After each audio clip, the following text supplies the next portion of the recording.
Welcome back to the United Insight. Today is Saturday, January 17th, 2026, and the Michael Carrick era hasn't just started, it has exploded. Manchester United 2, Manchester City 0. The magic has returned. According to BBC Sport, this was a statement victory that ended City's 13-match unbeaten run. And honestly, it felt like so much more than that. This wasn't a fluke. This was a tactical masterclass. Now, before the match, all the talk was about the new signings. Where was Benjamin Sesko? Where was Lenny Yoro? Neither of them were in the starting 11. Instead, what we saw was a clinical, disciplined, and passionate United side led by the returning Bryan Mbeumo and an electrifying Patrick Dorgu. We saw a team that looked like they knew exactly what they were doing.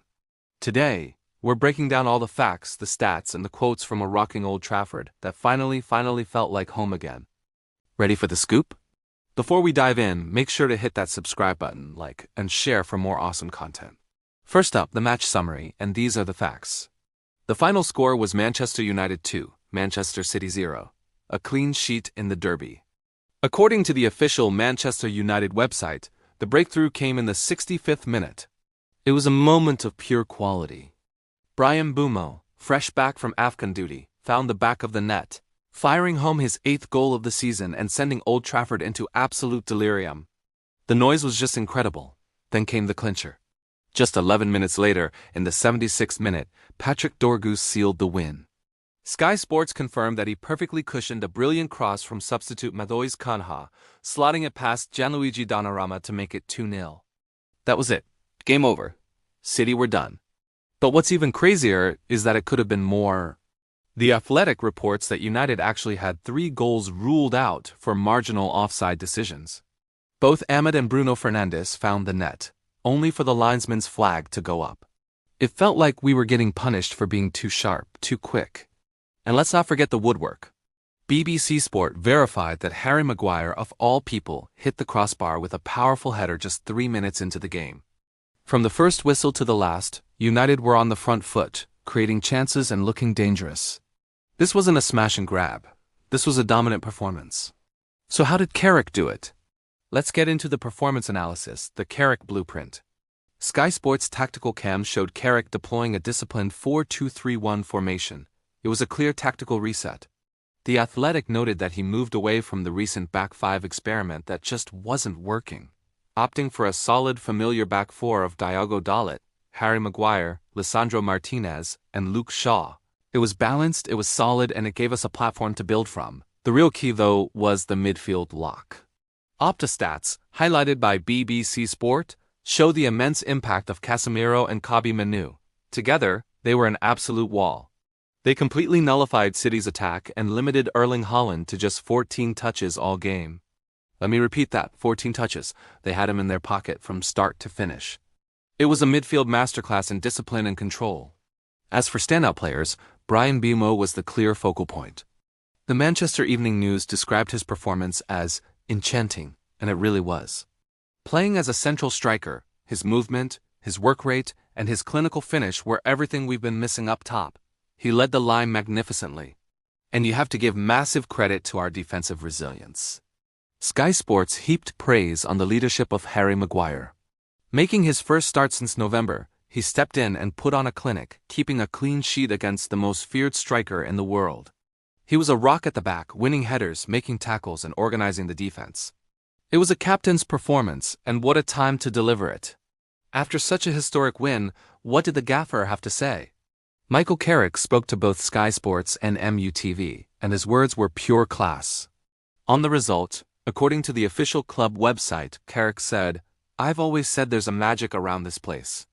To see the boys execute the plan against a team of City's quality is a proud moment for me. You can feel the emotion in that. He gets it. He understands what this club is about." He also talked about the tactics and the culture. The Manchester Evening News reported that Carrick emphasized it's about more than just formations. He said, "It's not just about what happens on the pitch. It's about how we act and what it means to be here." We saw that pride today. That's the standard. That's the Manchester United way. It's about pride, passion, and playing for the badge. And of course, he was thrilled with the AFCON returns. ESPN reports that Carrick was delighted with the immediate impact from both Mbeumo and Ahmed, who basically came straight from the plane onto the pitch to make a difference. It just shows their commitment and quality. The players felt it too. The belief is officially back. Bryan Mbeumo told BBC Sport, "To score in the derby on my return is a dream. The manager told us to play with no fear, and we did that. That's the key right there. No fear, they went out there and took the game to City." Our other goal scorer Patrick Dorgu shared that sentiment. He told the official club website, coming off the wing to score that second goal. "I can't describe the noise from the Stretford end. We needed this." He's right. We all needed this. The players, the staff, the fans. This was a win that united everyone. Now for some quick squad and injury updates. According to the Manchester Evening News, the squad is largely healthy, which is great news, but a few key names did miss out today. Matthijs de Ligt was ruled out with a lower back injury. Carrick told MUFC, "Hopefully we'll get him back soon. But it's been a bit slower than we thought.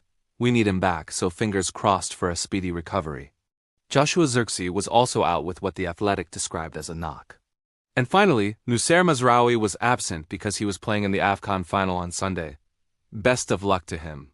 Let's dive into the post-match statistics because they tell a fascinating story. The final score was 2-0, but the numbers behind it showed just how smart United played. According to Opta and Sky Sports, City had the lion's share of the ball with 61% possession to United's 39%. But possession doesn't win you games. What matters is what you do with it. And that's where the expected goals, or XG, comes in. United's XG was 2.03, while City's was a tiny 0.45. That proves our chances were of much higher quality. We weren't just taking pot shots. We were creating clear-cut opportunities. And again, the stat of the day. Erling Haaland had just 14 touches in the entire match. That is an absolutely incredible defensive achievement from the whole team.